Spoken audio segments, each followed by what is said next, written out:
Howdy, hellcats of the unholy horde. Greetings, masters of the miasma. I'm Chutney Whye, partner to Miss DingDing, Hollywood's star accumulator of memorabilia, exotica, and just plain junk. Yes, DingDing's a hoarder, which means that as today's auction delivery arrives at our front door, I'm hauling yesterday's delivery out the back. DingDing is my hoarding honey from Hong Kong. Keeping her hoarding under control is my Sisyphean side hustle. Because of her, people now bring me their hoarding emergencies, like this morning. While sneaking an unopened case of DingDing's vintage mustard jars to the garbage, I get a call. Chutney, my dear, mon Dieu. Breathless, spiraling, urgent. Monsieur Moyenne, concierge of a legendary Beverly Hills hotel. Small as an umbrella stand, I've helped him before. Today's situation? Much worse. Monsieur Moyenne, I said, why do you sound like you're calling from inside a napalm soufflé? I'm in distress, he cried. Sacré bleu, c'est un désastre. His hotel was hosting an international award ceremony. Diplomats, movie stars, and a giant tower of fried panda bear fritters, which...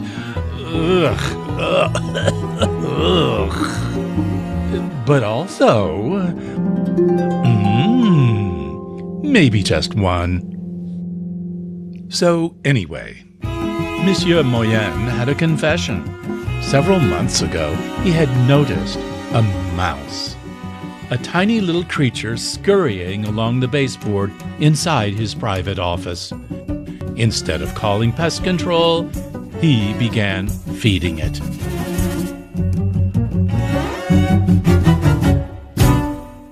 Her name, he told me reverently, is Madame Blavatsky. She enjoys exquisite things.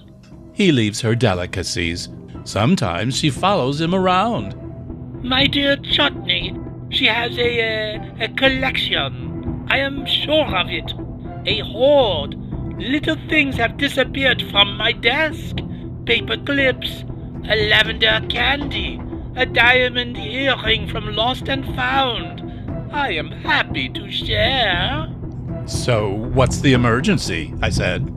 This evening, a representative from the European Union is presenting a check for £1 million to the World Childhood Crisis Fund. I was keeping it in my safe. And so, I said, I took the check out to take a selfie. When I returned, it was gone. The office is always locked, so there is only one little person who could have taken it. Why don't you get it back? I said.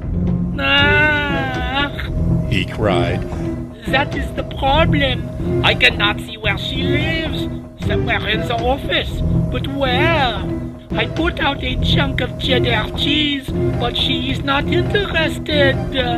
Then, suddenly...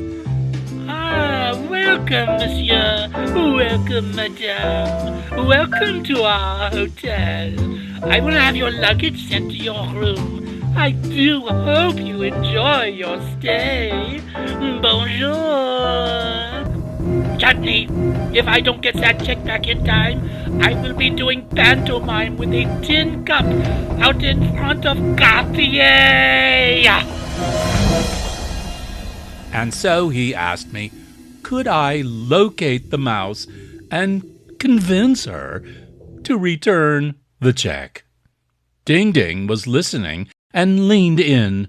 Cheddar cheese, she said. She is a Beverly Hills mouse. She has taste, and she does not take things. She relocates them. Perhaps she needs better than cheddar cheese, Chutney. May I come with you? Sure, sweetie, I said, But you're such a nervous girl. When that mouse comes running out, you'll be up on a chair screaming like a crazy person." "Oh, I wouldn't underestimate Miss DingDing," she said, and pulled on her stocking cap with a giant purple pom-pom.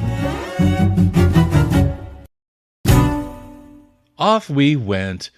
We stopped for cheese. Not normal cheese, obnoxious cheese. Cheese that hadn't washed its armpits since D-Day. Then we drove to the hotel.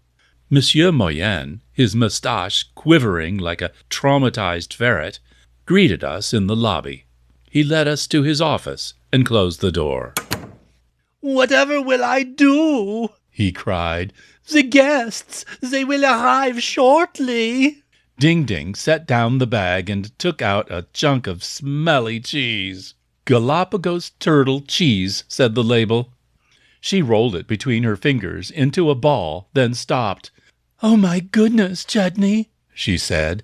"You don't suppose this is from a real turtle, do you?" "Of course not, sweetie," I lied. "Ugh, those fingers will not be wandering through my hair tonight."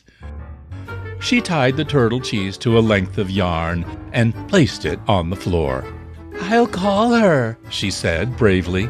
"I believe she and I may think alike." Well, I should have known. We hid behind a coat stand. "Madame Blavatsky," she cooed. "Voici votre fromage. Miou, miou, miou. Madame." "Oh, please," I Blavatsky, whispered. miou, miou, miou, "This is miou, miou." absolutely ridiculous. The idea that you can just call her and expect... What's that? Oh, no. This was a mistake. A little gray creature came scurrying across the floor. Now, I'll be honest, I've never seen a mouse outside of cartoons, and, well, I was spooked. Jumped up on a chair. I might have screamed like a crazy person. "Whoa, a mouse, help, help." "Just a mouse, Chutney. Oh, no, Just a mouse. Help somebody, a mouse. Oh, Chutney, darling, it's just a mouse." Chutney is a crazy person. Okay, I did scream like a crazy person. I'll supervise from up here," I said. "Yes, Chutney, you do that." Madame Blavatsky approached the cheese. She sniffed, accepted tribute, and ran. We followed the yarn to a crack beneath the iron sconce. Monsieur Moyenne dropped to his knees and peered in. Chutney, it is magnifique. A miniature Versailles. "What do you see?" I asked. A diamond earring, paper clips, silver gum wrappers folded like swans, as if someone is trying to build a life out of what the world forgot. Aha! The check! The little thief! Wait a second, I said. He froze. Pardon? "That isn't theft," I said. "She lives there. That's interior design. And that's her instinct to store up for the future." Chutney, he whispered, trembling. I must have that check. "Fine," I said, "but we are absolutely the villains in her version." He reached in, further, to the elbow. I feel it, he cried. Oh, but oh no! "What?" I said. "What?" It is wrinkled. Just take it. Just take it. Monsieur Moyenne, it's Jacqueline. Jacqueline, the general manager, stern. My arm, it is stuck. Oh no, my arm. Jacqueline calls. We need to fumigate your office immediately. Someone reported a mouse. If there's one mouse, there's a family. Hurry, guests are starting to arrive. Panic. His arm wouldn't budge. We pulled and pulled and pulled and finally, free. Check secured. Door opens. Jacqueline ushers in the fumigator. Oh, Jacqueline, says Monsieur Moyenne. How lovely you look today. Is that a new lip gloss? Stand back, everyone. She barks. This stuff is poison. The fumigator begins to spray. We protest weakly. He ignores us completely. Then he sees the crack. No. Stop! Stop! Cries Monsieur Moyenne. Too late. They leave. Silence. Monsieur Moyenne collapses. Madame Blavatsky, He whispers. Nothing. Then DingDing tugs my sleeve. Chutney, we must leave. Why? Look at my pom-pom. I look. Tiny nose, tiny hands, clutching cheese like an undercover spy with the war plans. Mon Dieu. I guess she chose me, DingDing says. The fumes are dangerous. We must take her now. Monsieur Moyenne grabs my ears and kisses my forehead. You are my hero. And throws a blue ribbon with a medallion around my neck. Best Hotel Busboy, 2007. Quickly, fly like the wind. And so we flee, our hearts pounding. A waiter appears in the lobby, pushing a 6-foot tower of panda bear fritters, teetering on a cart. My nose twitches. The house should reward me for a job well done. I grab a greedy handful of panda bear and stuff it in my pocket. Boys gotta eat. Then another handful, and there goes the...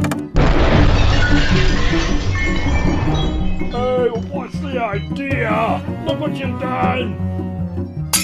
I give him a look that says, "You're talking to a hero." We press on into the welcoming California sun, with one tiny hoarder tucked inside a purple pom-pom.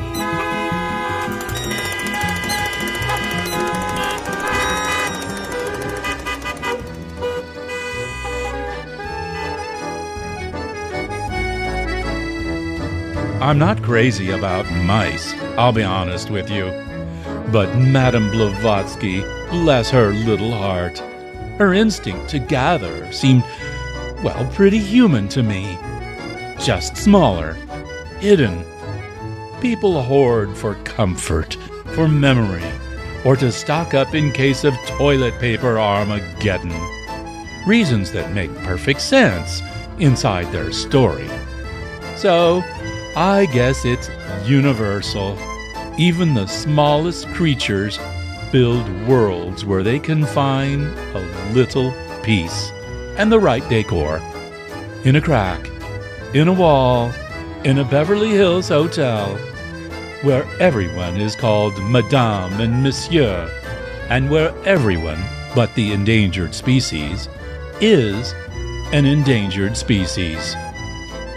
Until next time, I'm Chutney Whye, and this has been I Love a Hoarder.